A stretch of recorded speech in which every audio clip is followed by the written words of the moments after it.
कि अब्दुल्लाह इब्न उमर रज़ी अल्लाह अन्हु फरमाई अक़बल अलैना रसूलुल्लाह सल्लल्लाहु अलैहि वसल्लम मंग रसूलुल्लाह सल्लल्लाहु अलैहि वसल्लम यो पेरा मखामख शो खिताब तकई या माशर मुहाजिरीन ए टुलगियद मुहाजिरीनो खमसुन इज़ा तुरीतुम बिहिन्ना पिंज़ खसलतुन दी पिंज़ खुइन दी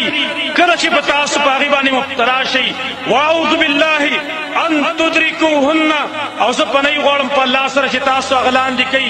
नबी सल्लल्लाहु अलैहि वसल्लम सहाबोता खिताब हम कई खोर सर बिया दुआम कई वता वली दग सिफात दे खतरनाक सिफात दिखी बचा के राशि लवल खबर वता वकला लम तज़हर الفاحشة في قوم قط حتى يعلنوا بها إلا فشا فيهم الطاعون والأوجاع التي لم تكن مضت في أسلافهم الذين مضوا شرط بم فحاشی په یو قوم کې نخکار کی حتی چې هغه برسر عام دا فحاشی شروع کی بدکارانی شروع کی زناکاری شروع کی د فحاشی اړې پرده کې کولاو شي مگر پدې کې بداسي مرزونه داسې دردونه او پکې خارشي چې هغه مخ کې قومونو کې چرتم نو تیر شي نن زمنګا په معاشره کې تاسو ګورئ د مرزونو حساب نه معلوم نوې مرز هر ورځ راخکار کیږي دا د فحاشي د بدکارو په وجبان چې هر ورځ راخکار کیږي او مخکرو قومونو کې بداسي مرزونه نو راغلي ندوی معداره ولم ينقص المكيال والميزان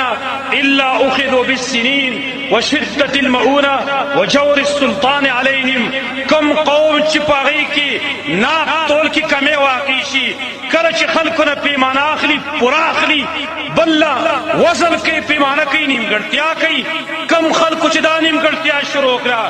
مگر دا خلق با پقاس سالو بانی ولی ولیشی ارسڑے میں شکایت دی کی پلانے شیخران شو پلانے شیخران شو نبگرانے کی چارام خورے دی شروع دی نبگرانے کی بناب تول کی کمی شروع دی نن خدا سی بدخواہی شروع شوی دا ارسڑے دا کوشش کی چی قطع زمورشم برسڑے دے اللہ دے اولکی مڑکی چی زماخی تڑکشی برسڑے دے اللہ غرق و تباہ کی نن پتول کی پتلکی خلق سنگا پراډونه شروع کړی دي په دې خپل سترګو مري دې مرګر کې وزل ولاړ ملتا خلک راټول شو واخی والتا ما چې څه چل بني هغه سړی په ډېر بدمعشي کوله خلک بدمعشي نه کوله ما چې خلک ولې نور بدمعشي کوي سړی تا سړی غل ناشته قصاب غل ناشته هغه وسلان دي د تلینم دقو نه څه شي خودلې دې د پاره چې راتل درنې دې د پاره چې راتل درنې ته دې چې تکلی ولاندې هغه پروت ول زنی خلق هغه په تل په سلام دې مقناطیس شکم دې هغه په سید لګي مقناطیس ډېر پاره چې درنې وګزانه کې هم د قشانتره په تور کې هم د قشانتره پار شکم د قشانتره الا اخذوا بالسنين مگر دا خلق و پقا ساری بانی ولے کدلے شی وشدت المعونہ سخت مشقت سبنی انہی ولے کی گی مصیبتوں نے بے سوا کی مشکلات بے سوا کی مشقت کار بے سوا کی دیکھو اللہ بندگی تم نفار دی گی دمر بے اللہ کلکراونی وجور السلطان علیم باچیان باچاو فدیبان ظلم شروع کی